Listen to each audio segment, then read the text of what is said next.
Welcome to Motherfunkler. Greetings to all of our fellow Funklers. Downtown Trevor Brown reporting for duty. Here as always, DJ Pumpernickel, Showtime Sadul, the Wizard of Ed, and the Intuitive Muse. Wheels up, baby. Yes. All right, speaking of wheels up. Wheels up. Can I just say, yeah. So when I got here to the show today, I had one of my really embarrassing moment, epic failure. Did you shit your pants? No, it was, so Trevor sent me a photograph of an omelet that he made probably, 2-3 weeks ago, an egg white omelet. I thought, fuck it, that's got to be the easiest thing to make, really. So this morning I tried to make an egg white omelet. I really did. It was a classic scrambled egg white. It was nowhere close to an omelet. And it was egg white only, right? When you do it, it's only egg whites. You don't put any yellow at all, right? This is me. I really tried very hard to do it. So, I mean, I used a good pan, non-stick ceramic pan. I thought I put in some tomatoes. Did you put anything on the pan? Tomatoes can fuck it up. Maybe that was what. No, I put a little bit of olive oil just to kind of give it take the edge off, but nothing too much. But no, it didn't stick though. It wasn't about the stickiness. It was more that it was just I needed to cook the egg, So I had to cook and you said do it slowly. Tomatoes can fuck it up because you're adding more water. To something that's already so watery. And the idea is it's an art, man. I've been working on it for every day for 1.5 years. Egg whites. Some days are great, and some days I fuck it up. I never have to scramble. I've gotten past the point that. But you have to cook it, right? You have to keep moving it. It's got to be at a precise temperature, which there's no number on it. It's by feeling of your stovetop. If it's too low, it doesn't zap the water out of it. If it's too high, the egg sticks to even a coated pan. It still sticks because it's egg white. Significantly easier with yolk because I think the fat in the yolk helps the suspension. I thought you were using the yolk, and that's why you were able to get straight white. Well, then it wouldn't be an egg white omelet. It's an art form, man. So I have noticed lately. So for the majority of my egg white experience, I have been using spray avocado oil, which is pretty, as far as I've looked up, is pretty healthy and an alternative to all the other sprays.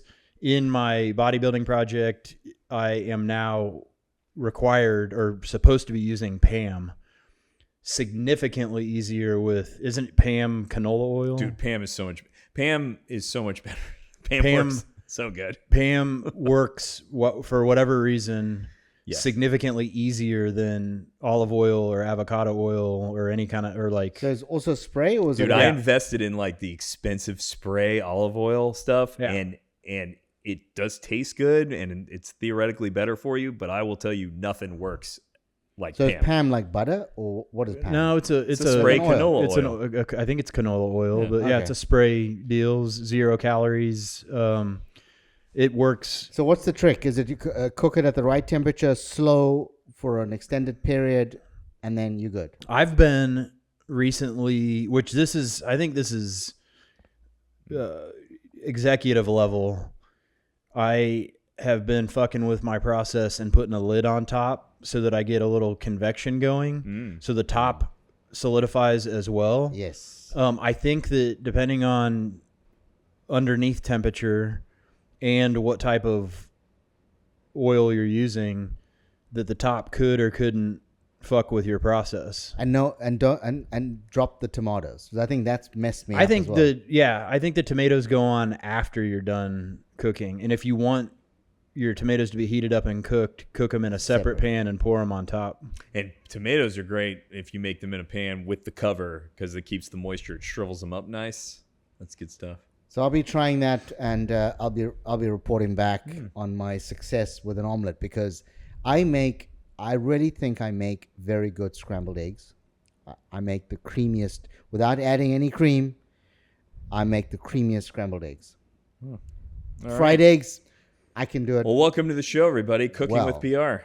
There you go. But let me tell you, making an omelet, I've made omelets, but today was the first time I made an egg white omelet, and it was just, I took a picture and sent it to Trevor, and I said, this is epic failure. So I thought it looked pretty good. I'll keep at it.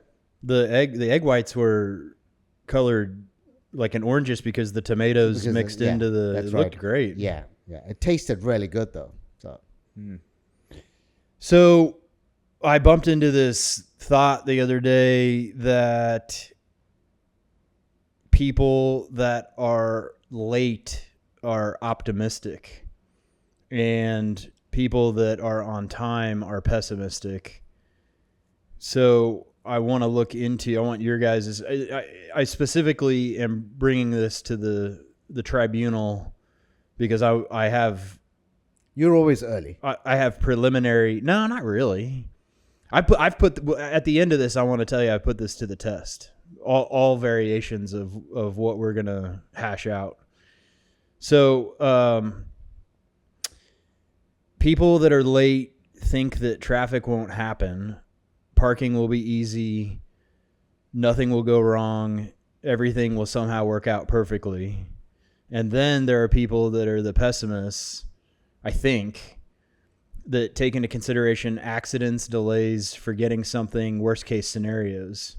And I do think that there's some truth to that. I think you're giving the optimists way too much credit. Well, but I also think some people are just fucking assholes and have no respect for other people's time. That's the much more common. I would say the people who are late are not sitting there optimistically being like, "Oh, it's going to be fine." They just don't give a shit. I think you're injecting some of your own thoughtful preparation into other people who are fucking dumb. Well, so my question is lateness psychological or moral? I have to say that I hate being late, and I judge everyone that's late. And I judge them very harshly. That's funny to me because you're a super positive, enthusiastic guy. Right. And I'd say... And I would say that you give people the benefit of the doubt, but you're saying otherwise. I always give people the benefit of the doubt, but... Except for time. When we have... So I believe time is all we have. It's the only thing that we have that we share equally. No matter how wealthy or poor you are, we all have one thing in equal doses. God, and that's you are time. such a cliche machine. It's dude. not. It's why these you and I cliches should be. come out of you like a machine gun. Yes. Like it just. Okay, but you try can't and- fucking stop. Try and stick with me Time for is just- all we have. No, like- in equal doses. In equal doses. In equal doses, Yes. you can't stop. So with the why fucking cliches. would you and I, if we both got the same time? So wealth wise, we all have different wealth levels, and we all have different, family commitments and all of that. But when it comes to time, there's nothing that differentiates us. So why would you choose to be late? It's because you care a fuck about those that are there already, and that's the only thing. I understand. I understand the point where people are busy and they've got other commitments and there's traffic jams and all of that. So in my family, for example, my wife is known as lastminute.com. She does everything trying to work how she able to be there just in the nick of time, right? And that comes with, she and I we've been going out when we were at college, right? And I know when it comes to her assignments and the tests and getting to an exam venue and everything about her was always about, what's the last time that I need to hand this assignment in? Mm-hmm. I am the complete opposite. Now, she's always been a better student than me. So I'm not saying the result is bad for those that appear late. I'm not saying that. I'm not saying that the person that walks in the last is going to add the least amount of value. I'm not suggesting that. I'm saying that I would rather do things ahead of time. Mm-hmm. So I would always prepare ahead of time. Is it because you're worried and pessimistic that things can go wrong? I'm not. Nerd. I just feel that it frees up my day to do other things. That's how I'm stitched. So I would always try to be but attending a meeting and being at a meeting on time for me is you're late.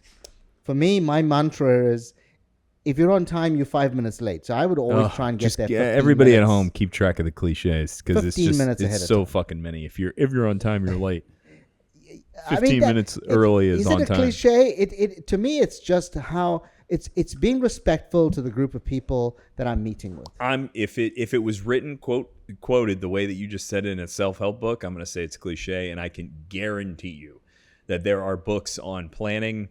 There are books on, Carnegie's How to Win People or How to Win Friends and Influence People that say if you're on time, you're late. If you're 15 minutes early, you're on time. It's a good philosophy, right?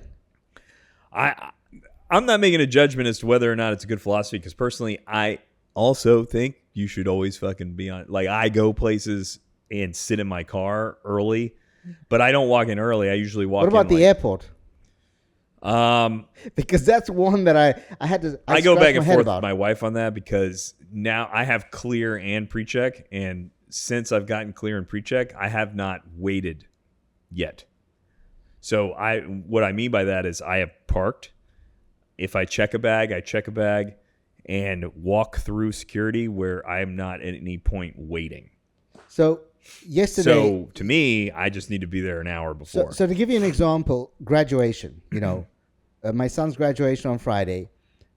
My wife was very happy. She worked out that if we left home at a certain time, we'd be at the venue at a certain time. I'm like, listen, it takes us 5 minutes. This is me planning. This is how you get to a place on time. It takes us 5 minutes to leave the house. You know that, right? You don't leave at the time you say you're going to leave. If you say you're going to walk out I agree. at 9 o'clock, you're not walking out at 9 o'clock. I agree. Because you still have to put the outside lights on. You got to turn the AC up. You got to do a few things. It's just admin, right? Get out of the car, get into the car, close the garage, and then you're out. It's 9:05. So just remember, we're not leaving at 9. We're going to leave at 9:55. That's how. So the other day, Thursday night, saying to my wife, what time do we need to be in Tampa? And I worked it back. She worked it back. She was leaving at 10. I was leaving at 9, right? Just to be there on time. And as it happens with me and my planning, we get there super early because there is no traffic. Yeah. Right? That's just what happens. So you're right. What happens when you do plan it, everything works in your favor. So we ended up being there super early. We went to Starbucks. We had coffee. We had a sandwich. We were all relaxed, and then got to the venue, sat in the car, as you do, right? But we had lots of parking because, at graduation, there is no parking. So we parked, and then we watched people trying to search for parking. So then we walked to the venue. We stood outside the door for the venue doors to open, which was granted. It was very unpleasant. Yeah, that sucks. It's 100 degrees outside. Hard pass. And we're all dressed, with, ties and shirts and all suits. But, we got to find a good seat, which is what you want to do when you go to graduation. So it's all of the planning. And I was saying to my wife that had we got there at her time, we would have been late and we would have been running in. But we have this discussion because she doesn't buy my planning and getting early. She said if it was her way, we wouldn't have been sitting out there for 20 minutes in the sun. And we could have, so both ways, I don't think there's a right or a wrong. I do think, though, that for something like a graduation, and they were starting on time. They said 1:30, which I like. When you say your event is starting at 1:30, you damn well better start at 1:30. Yeah. And they did. So to their credit, they did. What got me, though, is that there are people, Nick, there are people that come into a graduation 30, 40 minutes late and walking in with hot dogs and, big containers of Coke. And I'm like looking at them thinking, that's my fucking word. gross. Can you buy hot dogs and Coke? Yeah, there's a concession stand outside, so they... Well, so it's available. Yeah, but I mean, you late for the event. You should not be buying. If you come in early like me, then maybe you can. Yeah, but you also know, like, a graduation, the first fucking hour is garbage. Yeah, but... unless your kid's giving a speech or something. But you have to experience and be respectful to all of the planning and all of those people that were there. It's so funny that that's your opinion on a graduation, but then when you talk about how you should be respectful and not bring your brat children places, you're like the opposite. It's kind of I hypocritical. do agree. I think that if you know your child is problematic, if your child is going to be screaming and crying, and I think you need to be considerate of the group of people. Absolutely. I'm not suggesting bringing your hypothesis is that all kids are badly behaved. I don't agree with that. I think there are kids that are well behaved, so take them to venue appropriate. But so flying, for example, you and I have had that conversation many times. Yeah. My kids were very well behaved, so they flew, with us, no issue. But my thing on time, Trevor, is that I am a big believer in being on time, and it just means that you're going to plan a little bit better. And the only reason why I'm doing that is because I'm considerate of those that are there. It's not about being anxious. I'm not being anxious. I'm not anxious about the meeting. I'm not anxious that Amanda and the super producer are going to give me a hard time about the meeting. No, I'm making sure that I'm set for the meeting, ready for them, because I'm respectful of their time. So in the specific instance of a one-on-one meeting, is somebody that shows up late, do they consider their time more important than your time? That would be my view. Yeah. I mean, how about sending a text message to a group saying, "Hey, let's party tonight," and actually you being the one saying, "Yeah, 6:30, lamp and shade. We should do it," and then at 6:30 you send a text to the thread that says 7:30, everybody, and the two other people in the group thread are like, "We're already fucking here because you said 6:30 before." Would you think that that's disrespectful? Just out of curiosity. Yeah, I'm just asking. But I have a feeling I know who you're referencing, and he doesn't give a shit. He does not care. He shows up whenever the fuck he wants to show up. His text to our thread. He answers the phone sometimes. Ed's text literally said 6:30 lamp and shade ?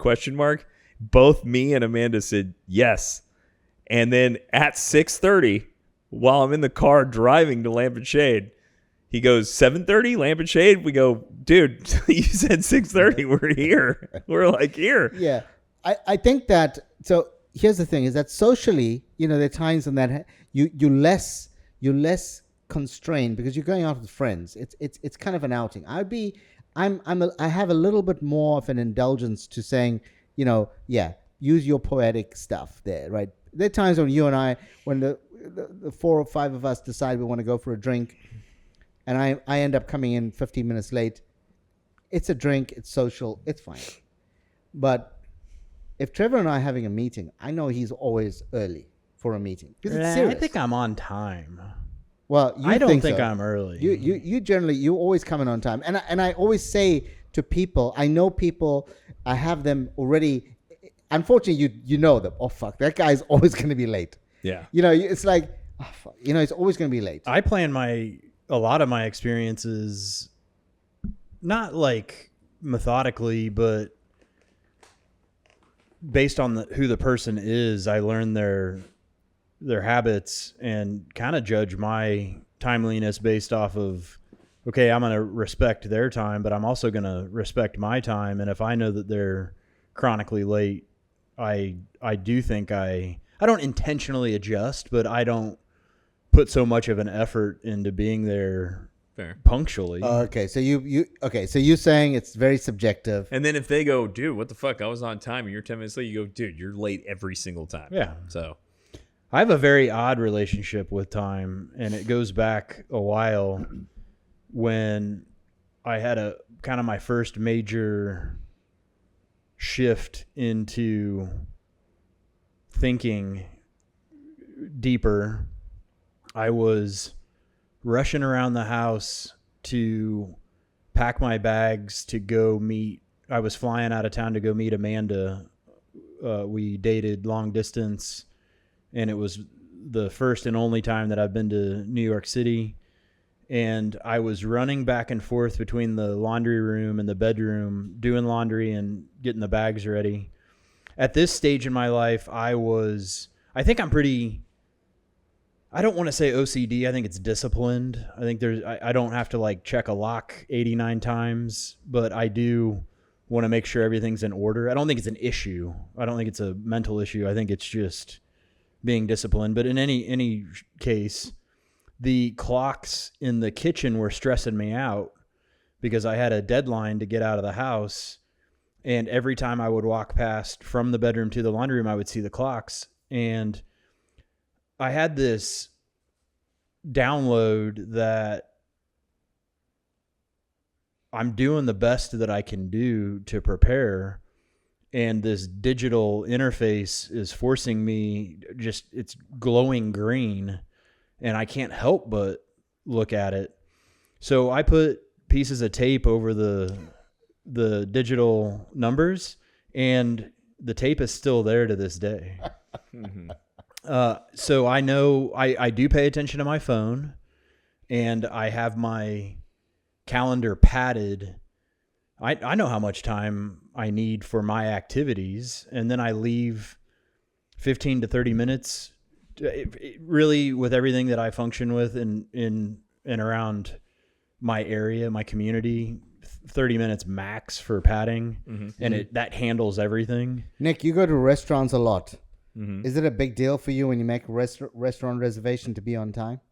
Oh yeah, totally. No, they're yeah. Yeah, because they give you 15 minutes, right? The only time I picture they give me 0. I'm always there on time. The only one I can think of is actually, we'll talk about it this time in Nuggets, but we went to Otto's this weekend and we had a reservation, and out of nowhere, a fucking hurricane hit. Like, it was clear all week, all day, beautiful. All of a sudden, we look outside of Rogan's and it is just raining hard. And we're like, okay, it'll be 5-10 minutes. And it just kept going and going. And I'm like, dude, we're going to be late for our reservation to Otto's. So in that instance, I had Linda call and be like, hey, we're stuck in the rain. We are coming. We're on our way. And they were like, cool, that's no problem.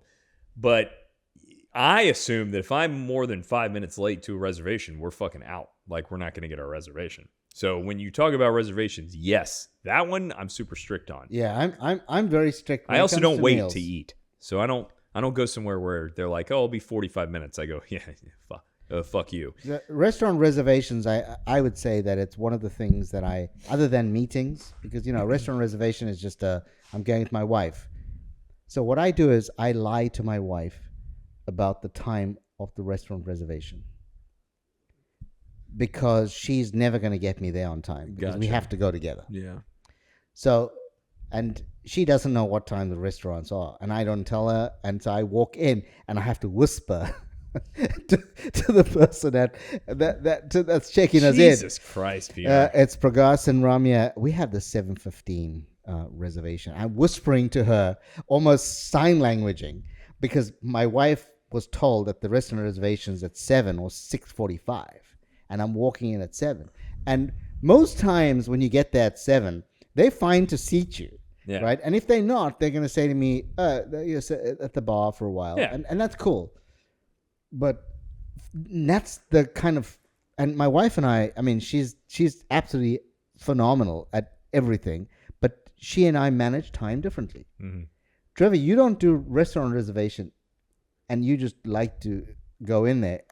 Is it because you don't like being on time when it comes to restaurants? No. Yeah, a little bit. This is multiple layered. So same as Nick, I don't like going up to a place that's busy and they say it's a 45-minute wait. I do think I'm better than that. Mm-hmm. But there is something ingrained into me. Not that I'm better in a shitty way, but I just do not like dealing with large groups of people. It goes further than this. So if a place has a 45-minute wait, that means the cool factor for me is done.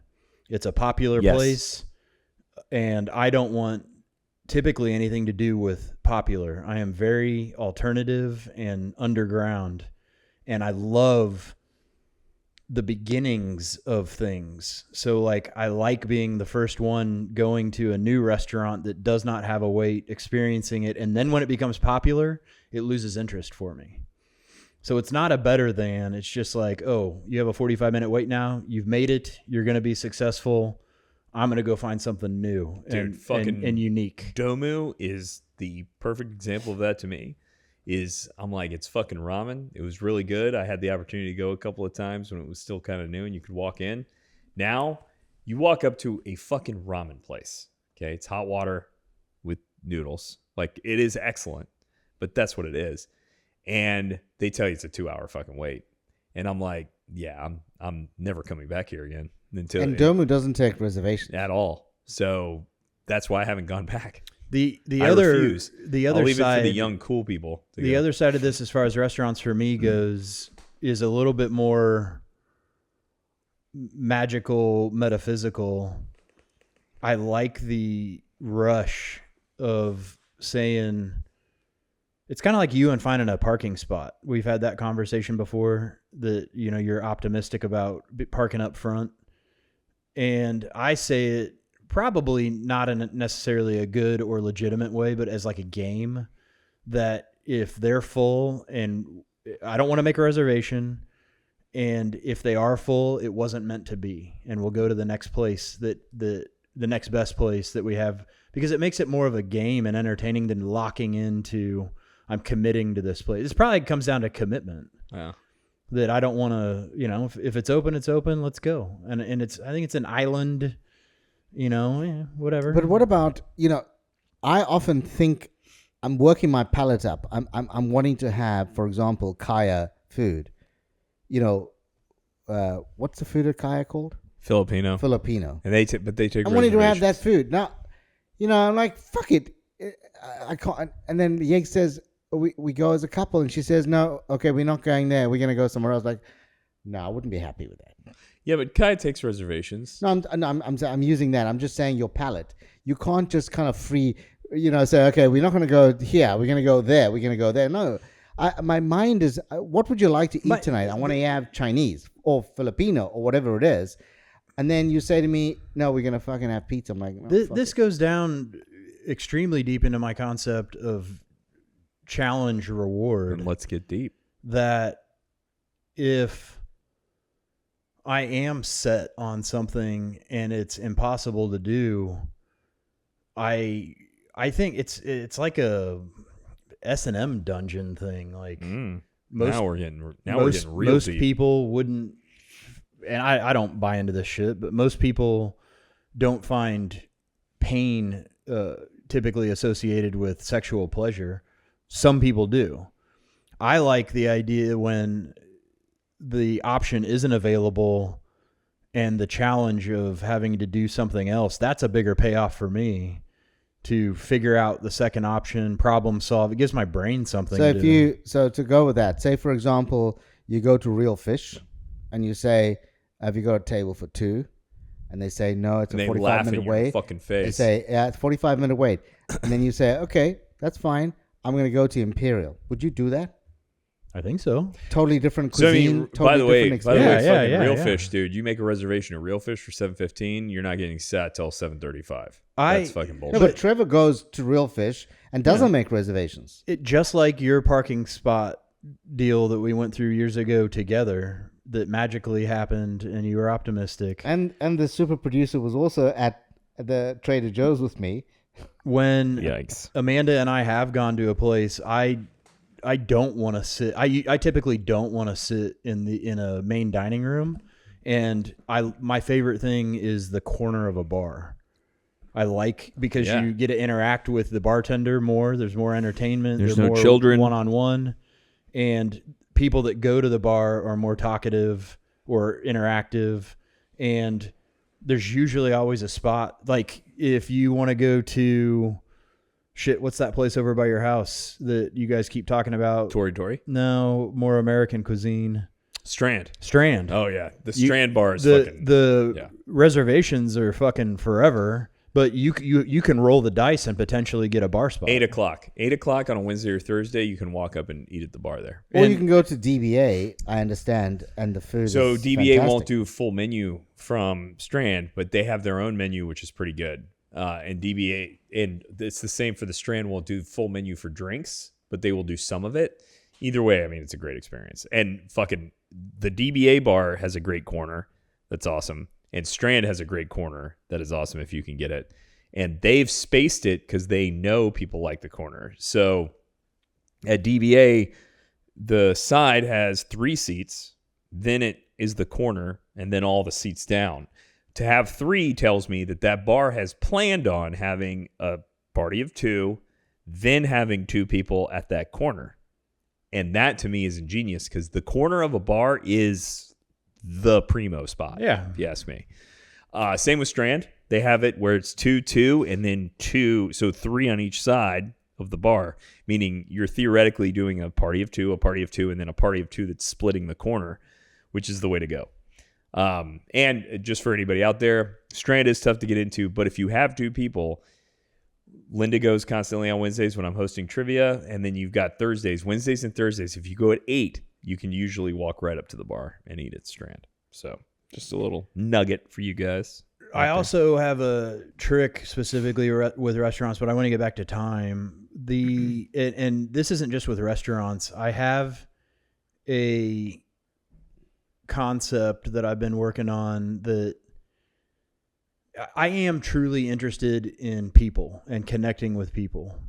That's why part of the reason I opened up a barbershop. I like talking with and taking care of and elevating attitudes, concepts, ideas. So easily within the barbershop, somebody can come in and start bitching about wife, kids, job. I have taken it upon myself to learn how to to listen, but then to transition into making it a happy experience responsibly, not just sweeping their shit under the rug, but figuring it out and then looking for the positive aspects to make the experience happy and everything like that. That translates to, and I don't feel like this is manipulation. I'm still trying to balance this out in my mind to make it a positive thought because I'm not manipulating, but I go out of my way to make friends with the gatekeeper. And I think that sounds shitty. That's what I'm trying to figure out. But I do honestly want to connect with a person and figure it out. But that also then, as a byproduct, affords me faster service. Okay. And it always works out. So a gatekeeper, for example, in your barbershop would be the guy at the reception? Yeah. And in a hotel be the person at reception? You should always make friends with the gatekeeper. Prime example, because of my bodybuilding project, I've been doing tanning salon. I told this story to Amanda yesterday or the day before. The manager of the tanning salon is a very nice, interesting lady. So naturally, my rule is kind of make friends with the gatekeeper, but I am honestly interested in connecting with her. And because I go in and be myself, the story is that the very first time she introduced herself, she goes, "I'm Alex, I'm the manager." And the manager part was very blunt. So every time I go in now, I go, "Hello, Alex, the manager. How are you?" And it kind of fuck with her, right?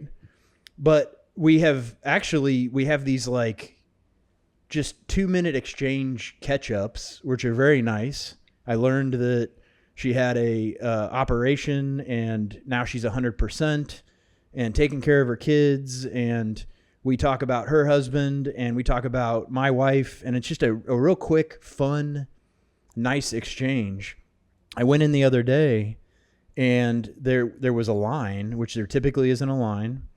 And I walk in and she is in the middle of a difficult sales pitch, which I think everybody understands that a sales pitch at a tanning salon shouldn't be fucking difficult. But the lady on the other side of the counter was being a goofball. And what about this? And what about this? And how much? And Alex, the manager, stops and says, "I'm going to help this guy really quick so he can hurry up and get in and get out. So, I think that there's some magic to that part of timing, that you could go to a restaurant, and if you know the manager or the bartender or the hostess, you're gonna skip the Domu 2 hour long wait. I would say that I struggle with that though. That must be your superpower, because, and I wouldn't have said that knowing you as well as I do. I would think that you wouldn't want to have that cheap conversation. It's definitely not cheap. So I go deep quick. So that's what I'm viewing it as, being a cheap conversation, because that's where I come from, right? Because when I go into speaking, when I check in at a restaurant, I basically say, I'm next to the table for 2, 8 p.m. Why the fuck can't you be Pragasen Raman? I'm just giving you an example, right? And I want to be seated. I'm not going to be giving you, how you doing? I've just had my hair done and I'm doing the NAD plus and how you, whatever the fuck. I don't have to, bro. Look at my hair. I don't have to tell exactly. them. They know. Yeah, what do you think of my hair? Like, I already know what they think of my hair. I don't have to ask them. My hair is fucking perfect. I'm not doing that. What I call, I'm using how I perceive it. I'm calling it cheap conversation. So I don't do that. I don't speak to the Uber driver. I don't speak to the taxi driver. I see that as being, I don't know why I don't do that. It's beneath you. It's beneath me. My wife always says to me, you need to speak to the taxi driver. But when I went to the Edition the other day, there was a lady in front of me that was super disrespectful to the reception. Very disrespectful. And there's a lot of very entitled people at the Edition. Nick likes it, so you can imagine. And I don't think anybody's ever gonna think I'm fucking entitled, bro. I think so. Anyways, I'm the opposite of that. I think maybe you're. And I'm walking in there. I'm listening to this very, very unfortunate interaction. And I think that people that are fighting somebody on reception, you always, as the person checking in, you're gonna lose that by public perception, right? It is just you being an ass. I agree. And so this lady was giving the reception a hard time for probably a minute or two. It wasn't a long fight or anything. I don't even know what the issue was. So I thought that when I checked in, I was going to be super nice because I was going to make up. And I said to her, I see you guys having a tough day today. A lot of graduation. My sons just had graduation. And there was a 30-second interaction. I wasn't trying to be overly nice, but I was just trying to temper down that. I didn't say anything about the lady that left, but I was being unusually nice. Normally, I wouldn't say anything other than... And she comped you your drinks. Yes. She said to me, your room's not ready. I understand. It's graduation. I mean, this is a very big weekend in Florida. Everyone's graduating. All the hotels are full. I understand that. I'm tired. Yes, we had graduation, and I need to get to my room and freshen up. And she said to me, your room's not ready. I said, no problem. That's fine. Don't worry about it. Is there a bar that I can go to? She says, yes. There's a rooftop bar, and the drinks are on us. But she was saying it in the nicest way. I mean, I'm giving it to you in the people at Edition have always been fucking so nice at the front desk. There's this guy at the grocery. I fucking love the grocery store. So many awesome interactions at the grocery store. Is this now the Fresh Market guy? Wow. No, this is Publix, Holliana, Publix. There's a guy that I've been trying to crack for 2 years, man. He's a stalker, putting produce on the deal, organizing. And this dude is just fucking stone-faced. He's an older guy, and I can't get a smile or a hey. I just say howdy, how you doing? I cracked him finally. And it's really just who he is. You've been greeting him and he's just ignoring you? Pretty much. He kind of looks at me. There might be a little nod of a barely a look of acknowledgement, but never any kind of conversation. And I think that he pays attention to me because when I go in, nobody's in the store. And nowadays, my only kind of cheat meals include onion and tomato. And when I go in once a week to get one onion and one tomato, it's going to be the best fucking onion and tomato that I can find. So you're standing there fucking. So I'm standing there looking for the perfect onion, and then I switch to the other side, and I am going through all of the tomatoes.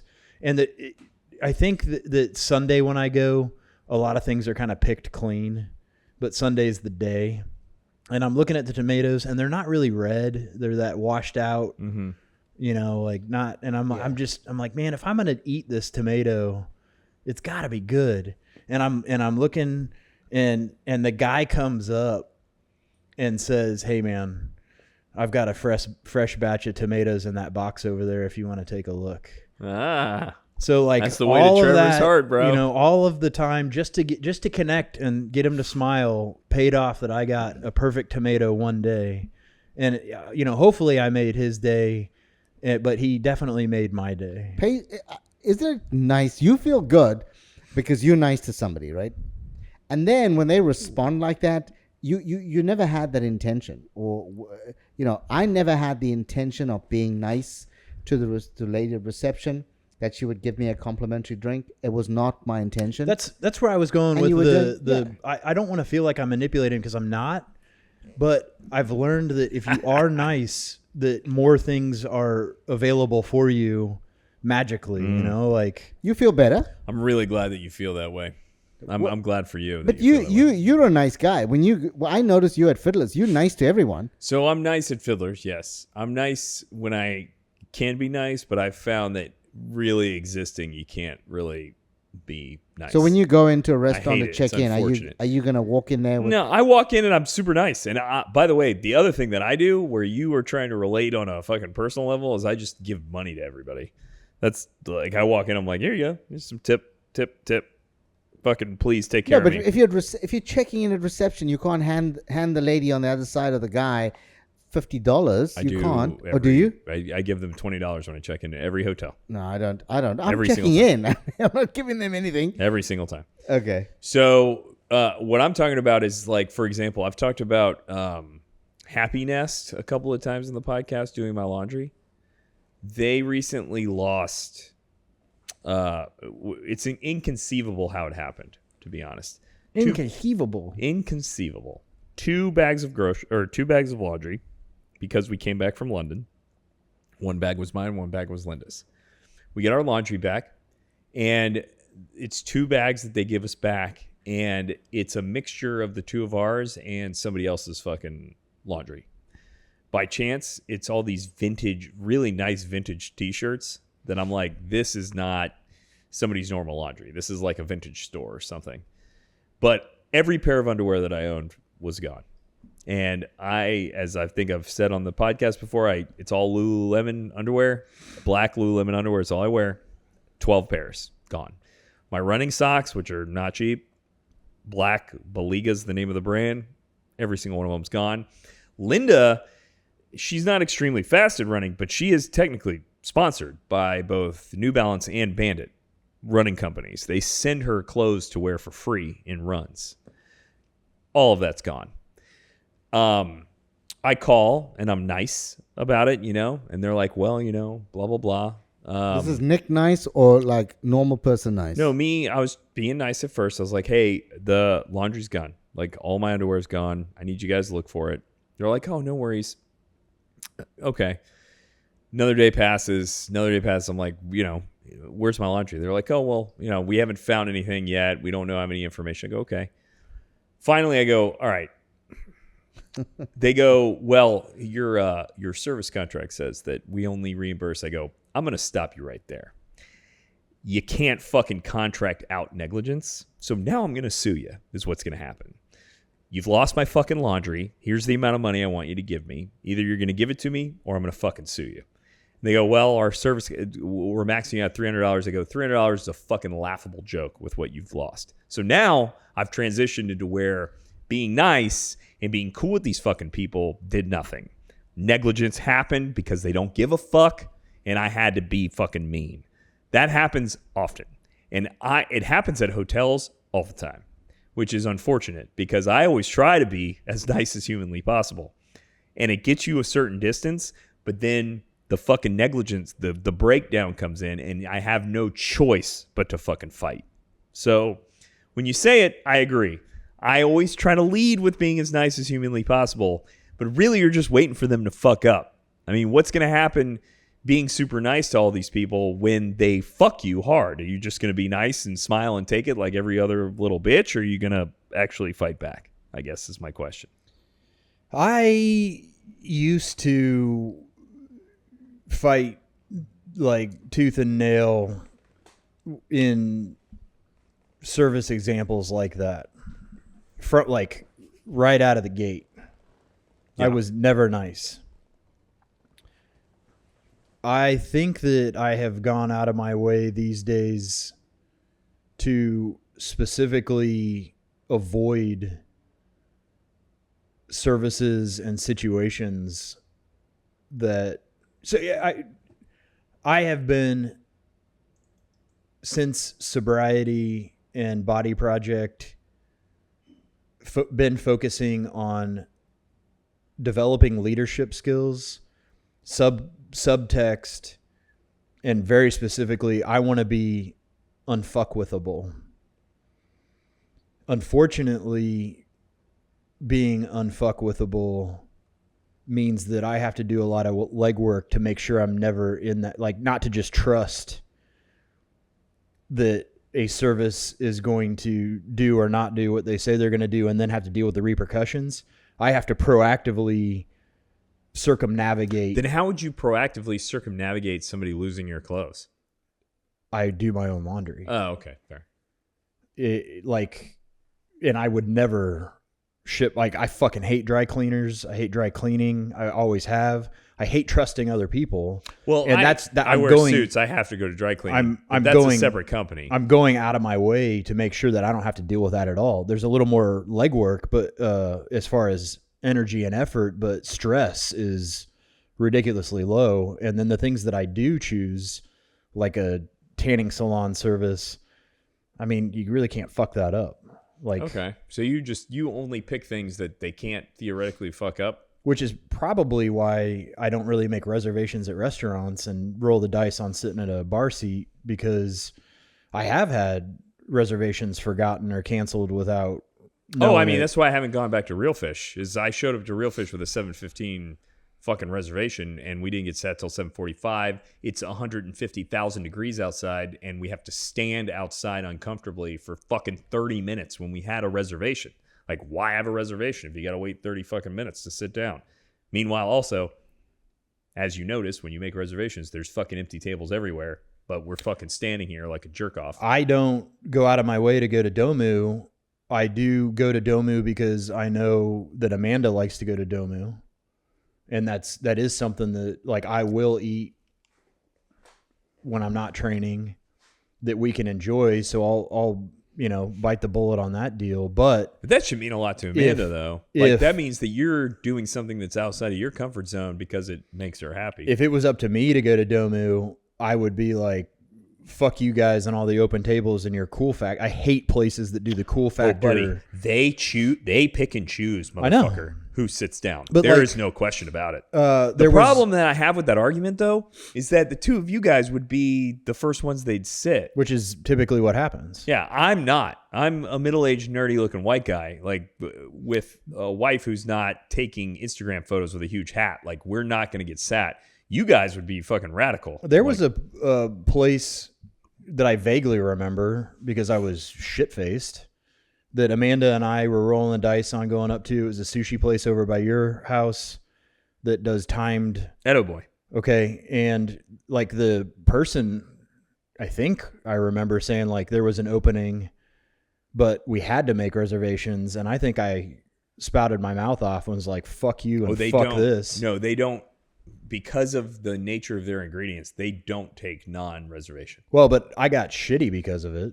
And that, like, I like it better. I'm using it as an example, is like, if somebody does give me pushback like that, I'll be like, fuck you and fuck off. I do think, back to your point of getting nasty, that I have built and focused my ability to be extremely nice to the point that somebody understands that I am being cordial, and but still being mysterious enough that I can drop the hammer if I get pissed. But I never, like these days, I don't get volatile like I used to. I can switch my energy very quickly to make damn sure that the interacting party knows that, like, I think I'm honest and genuine and legit, and I like playing by the rules, like the restaurant's rules or the whatever rules. And if they overstep their bounds and inconvenience me, I shift just tone just a little bit, and they fucking snap to it pretty quick. The point I was making is that I hate it.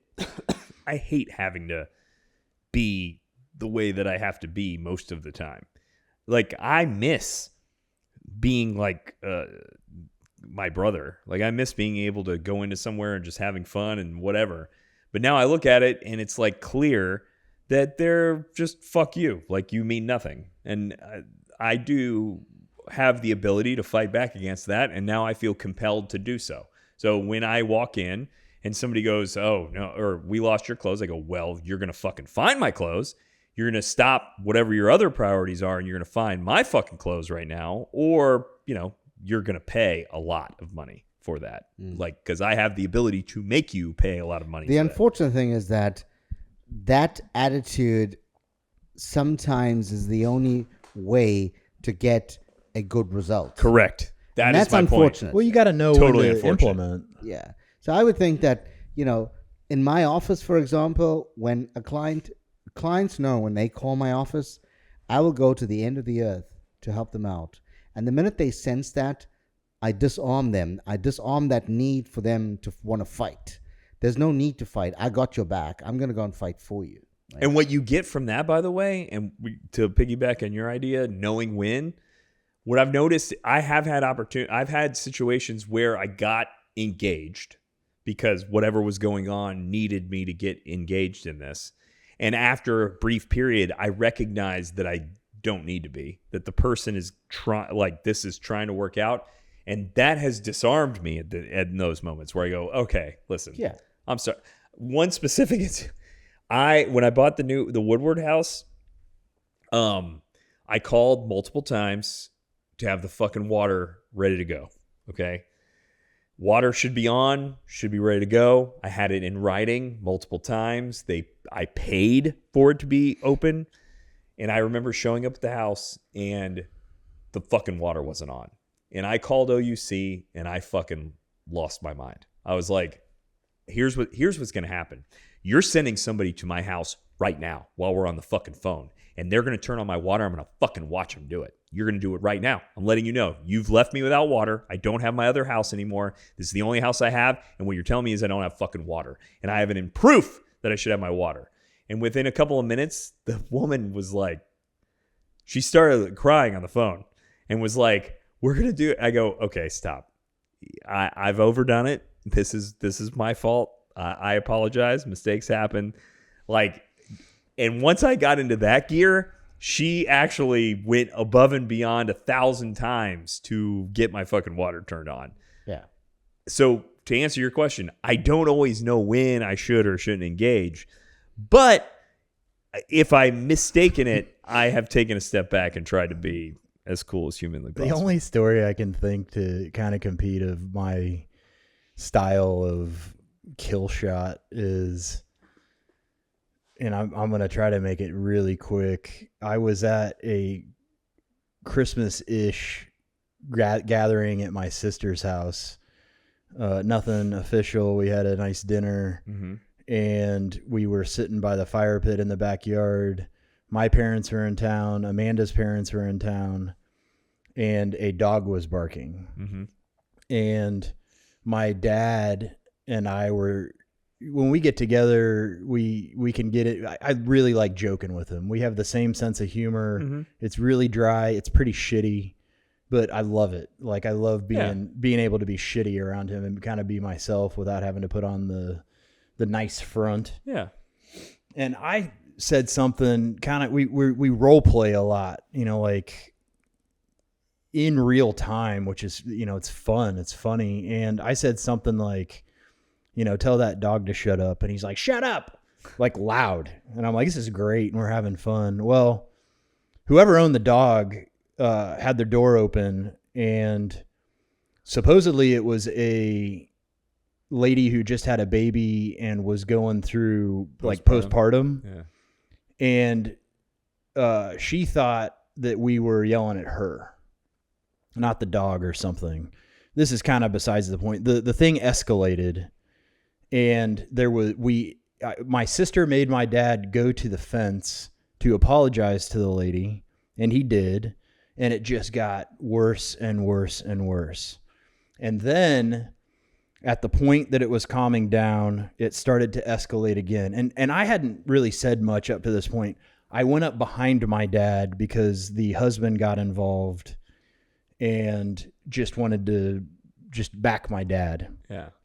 And as it started to escalate again, I knew it wasn't like nothing was happening. My idea of the kill shot is I waited for the right moment, and things were calming down, and I said, and you know, there is a chance that your dog's a fucking asshole. And at that point, the thing like erupted, which is exactly what I was looking for. Like it gave me the biggest adrenaline rush to be like, you know, like what, like fucking put up or shut up. What are you going to do now? And my sister made everybody go inside. The argument ended immediately. My sister goes, go inside. We went inside. They disappeared. And then the cops showed up. So like, I know that it was for pure personal entertainment to like make that jab. It reminds me of like how you have presented thinking proactively about if somebody fucks with you, what you're going to say to do the mental unagi and load a seed that blows up in their fucking mind. And to wrap it up, I haven't released energy like that in a while. I'm not sure why, but I did comment yesterday to Amanda that I miss it. I mean, I can tell you right now, based on your personal journey and what you've been going through and knowing you for now 10 years, like you are fucking crouched and energized right now just telling that fucking story. Yeah. Like I said, like I miss... I don't like, so I'm kind of curious about the toll it takes on my body. I think that style of endorphin and stress is not necessarily good. It's like almost getting in a car wreck and your whole body just, but man, nothing worse than a car wreck. But like that, like the verbal mental sparring is and being able to drop a little fucking bomb that just like ends the conversation immediately because it's so fucking gnarly I fucking miss it. Fucking right, man. All right, real quick. Time. We went from time to restaurants to I want to know in the end, like this won't be answered today, but I did experiments with time recently where for a week I was intentionally late to everything. So it wasn't that I was optimistic. It was that I wanted to feel what it was like if I walked into an appointment 5 or 10 minutes late. And if anybody would cancel my appointment or deny me service or be upset. And that didn't happen.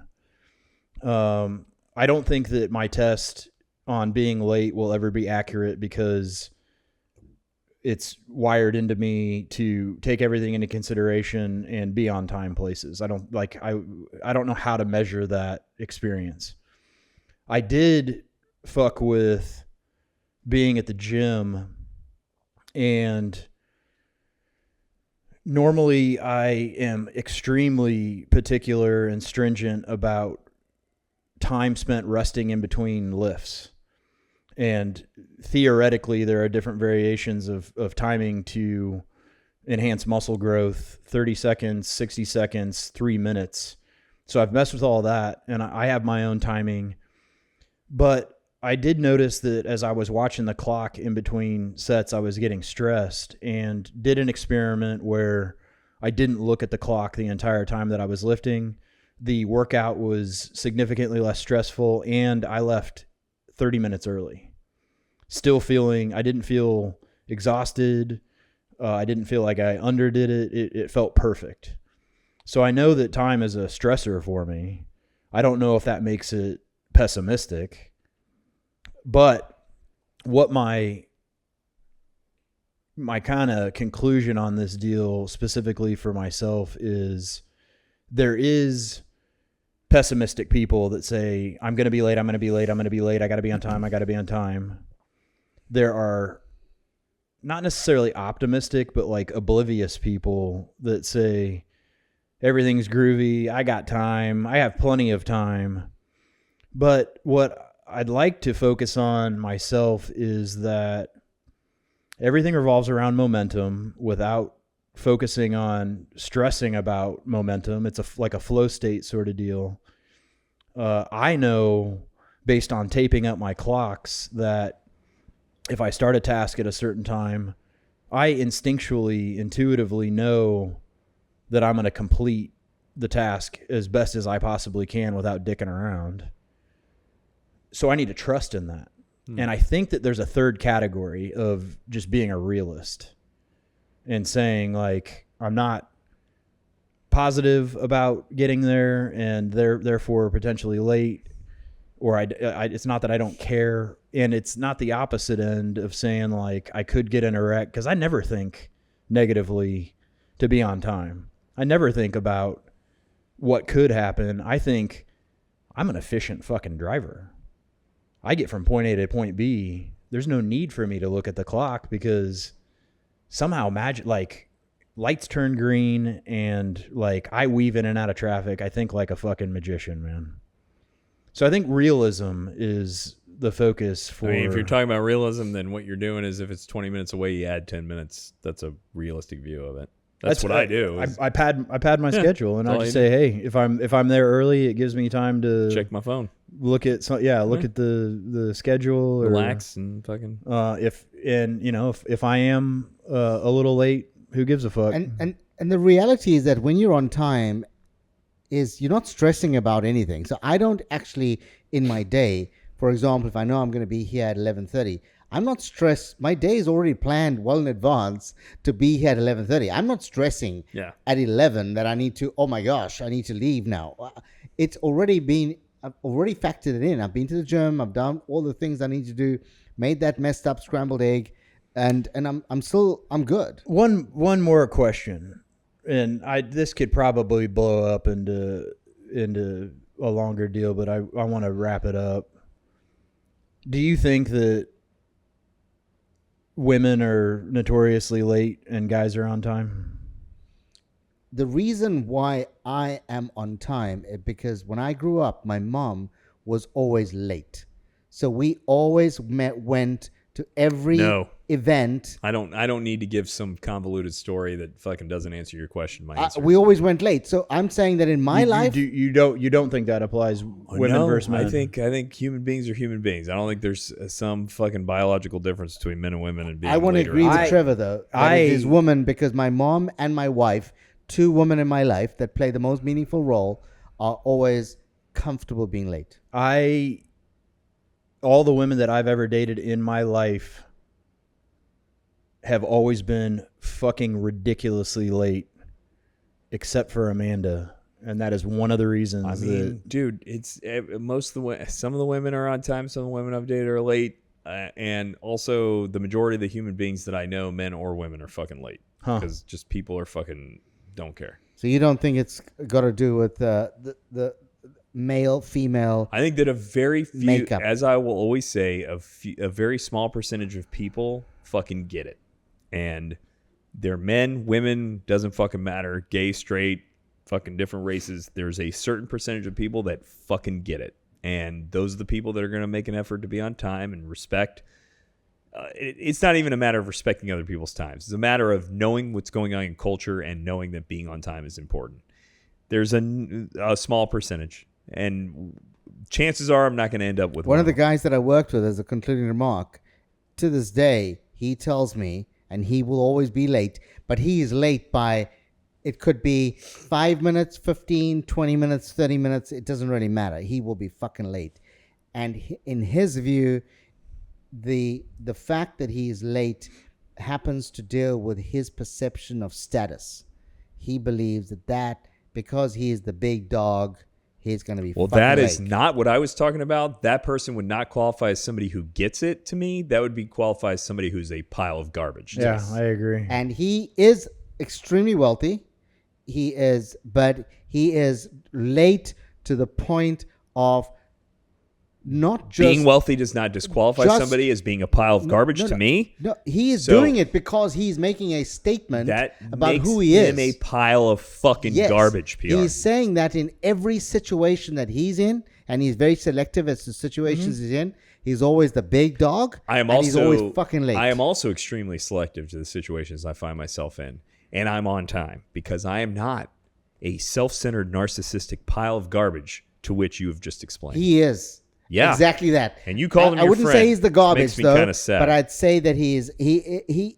I had to go in and do a Google search about narcissism, and he is the absolute definition of it. That's gross. I just wouldn't fuck with the guy. I wouldn't be friends with him at all. Yeah, but I wouldn't. Yeah, we happen to be mates. That would hurt me. Crazy. That would hurt my fucking personality. Let's do some mother licking Funkler right. nuggets.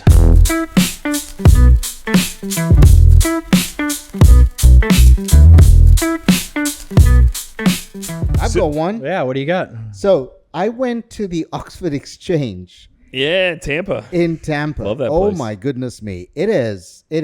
So I would say it's fundamentally at the heart of it. It's a library. Would it be not a library, a bookstop, a bookstore? So no, it's got multiple places. So you walk in, it's got a great bookstore, it's got a champagne bar, it's got a coffee shop, it's got a restaurant. Like it's but kind of knitted into books all over. So, it's books beautiful. Though. It's absolutely gorgeous. It's designed as a very old English kind of building. Beautiful inside, absolutely outside gorgeous. It looks like a strip mall. Absolutely terrible outside, but inside it's beautiful. Yeah. Inside they've really done it so beautifully. The service all over. So they do have, like Nick said, so they have at the one side, they've got a beautiful champagne bar, but there's books all over the place, right? And then they have a coffee spot, and there's books all over, and you can buy books in all the different sections. They have like super old collector's item books at the entrance on the one side. And I mean, I was just amazed by the collection of books. And I had to tell the guy that was behind the desk that he has beautiful books. These, like the covers on them, and they were just so amazing. And then I went to the restaurant there, and it was outstanding. They only serve brunch. So it's kind of like, I assume they start at 11, but I know they finish at 5, and it's only brunch. And the food was outstanding. The service was absolutely outstanding. And it's a pity that my son's now finished in Tampa, so I don't know whether I'll ever go back again. Yeah. But if you're ever in Tampa, the Oxford Exchange. Tampa's a good day trip. You can go do a restaurant and Dolly Museum. You can buy some crack. You could do Florida Aquarium and you can get jumped and Burns. It's a quick Burns Steakhouse. You shoot over there, hit a museum, and then hit a meal, and then come back. It's a nice trip. Yeah, but Oxford Exchange if you're ever there. Agreed. I did a lap around Leu Gardens. I know I've mentioned Leu Gardens. Amanda and I got hitched there. And I hadn't been back in a while for daytime shit. I think I've been a couple of times for like the Halloween. We went to Halloween and the Christmas stuff. That would have been not last Halloween, the Halloween before. But just on a whim was like, let's go walk. Where do you want to go? We picked Leu Gardens. Would potentially consider doing the membership because I think it's pretty cheap. It's so beautiful. If you go in there like 3 times, you've paid for the membership. Did you go on a non-event? Yeah. Oh, That's what I'm saying. Like great. it was kind of close to closing. So like, I think they're only open till like 5. Oh. And so we went in at 3, hit all the walking areas. And then towards the tail end, just sat on a bench. And they took the dock out. Oh, I didn't realize that, which I kind of like doing the loop. Yeah. And then ending at the dock and sitting there, but the dock's gone. So we found another bench and just chatted. There was a couple of weird things, like a Lord of the Rings wedding was going on, and a quinceañera photo shoot was going on. So was that like a 2-hour spiel that you did from 3 to 5? Yeah, a guy in a golf cart came around and kind of kicked us out. So I lost track of time, which is a good thing for me. Oh yeah. And I dig Leu Gardens. I think man. We is went nice. back. We went back to the spot that we got married and had a little smooch and took a little selfie and I think doing those kind of things, those kind of mind numbing, just relaxing, just taking in the air and doing nothing for any credit other than just I want to just go for a walk, we don't do enough of that. Yeah, it was fun. Right. So I have just an unbelievable amount of shit that I've done since the last podcast, but the one I want to talk about is we've talked about autos on the podcast before, but I went 2 nights ago, Friday night, with the Intuitive Muse and Ed, and then my wife and our friend Joe, the 5 of us. And what I've talked about autos before is the food's really good at autos. The drinks are fantastic at autos. The problem, and I think I've given the tip about autos, is even if you're going with 2 people, make a reservation for 3 and tell them that the 3rd can't make it, because they have these terrible, shitty fucking tables that they sit you at if you're a party of 2. Right by the bathroom. If you are a party of 5 and you get lucky, you get this table that I think is the best fucking experience in Orlando. I think it's the best table in Orlando. So we had you go around and you're up a little bit. It's a U-shaped booth, so everybody's in a booth. And the sides of the booth jut out beyond the 2 tables that are next to you. So it's like you're alone. Meanwhile, you have a grid behind you so you can see everything that's going on. People walking in, people walking out. You have this beautiful chandelier above you and the bars in front of you. It was a fantastic fucking experience. Like, we had some crazy high-proof rum that Ed was able to procure from the owner. We had excellent drinks, a bunch of shots. We had the seafood tower, which is fantastic. Love being with a group of people, by the way, that don't mind like sharing and grabbing and partying, because then we can order all kinds of shit and try different things. That's what Linda and I like to do. So by and large, if you have a group of 5 or 6 and you can make a reservation for 5 or more, and you can specifically request that table, I highly recommend it. It was fucking fantastic. Our night included going to Rogan's, huge rainstorm. We did Lamp and Shade at the beginning. We did Indies to close out. Did we go somewhere between Autos and Indies? We went to We walked into Wally's and walked out. Oh yeah, we went to Sportstown for a while. Forgot about that too. We went to Sportstown. It was a great night, but specifically wanted to talk about autos because we've discussed it before. Food was great. If you can get that table, great service. I mean, just awesome. And it was a late night reservation. Like that was part of the evening, was that we were drinking early. Reservation was at 9:00. Of like felt like a foreign vacation almost, where you're having food and drink like kind of late at night, and then we kept fucking partying after. But Otto's great time. Hey, thank you for listening. And a special thanks, as always, to the Wizard of Ed and the Intuitive Muse. Please hit like and subscribe, leave comments, questions, and requests. Connect with us on social media for adventures throughout the week. Get on your different websites, vote for Motherfunkler, Orlando Weekly, top local podcast. When this airs, You will have the opportunity to vote, I think. But do it, helps us out. Rock and roll. See you in the promised land. There's no such thing as time travel in the multiverse.